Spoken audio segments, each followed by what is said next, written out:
Sean Flynn was an American actor and freelance photojournalist, best known for his coverage of the Vietnam War. On April 6, 1970, Flynn and a group of journalists left Phnom Penh to attend a government-sponsored press conference in Saigon. Flynn, who was freelancing, and fellow photojournalist Dana Stone, who was on assignment for CBS, chose to travel on motorcycles instead of limousines that the majority of the other journalists were using for traveling.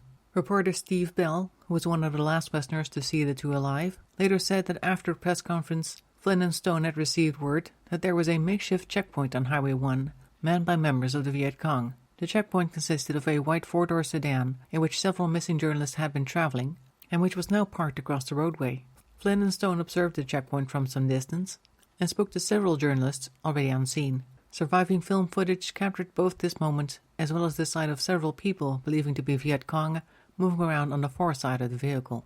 Undaunted by the sight of a nearby platoon of government soldiers taking up defensive positions in a line perpendicular to the road, and eager to interview the Viet Cong, both Flynn and Stone chose to proceed alone to the checkpoint. Witnesses later reported that both Flynn and Stone were quickly relieved of their motorcycles and marched into a nearby tree line. Neither was ever seen alive again.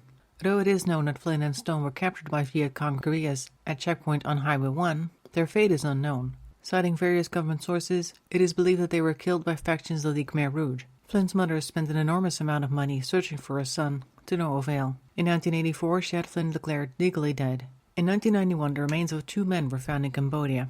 In 2003, the Pentagon Central Identification Lab in Hawaii confirmed by DNA testing that the remains were of Clyde McKay, a boat hijacker, and Larry Humphrey, an army deserter. In March 2010, a British team searching for Flynn's body uncovered the remains of a Western hostage in Cambodia's Kampong Cham province, allegedly executed by the Khmer Rouge. Test results on the human remains were released on June 30, 2010, and were not found to be the remains of Flynn. Wayne Perry of the Joint POW-MIA Accounting Command, or JPAC, said there was no match between DNA from the recovered remains and DNA samples they had on file from the Flynn family.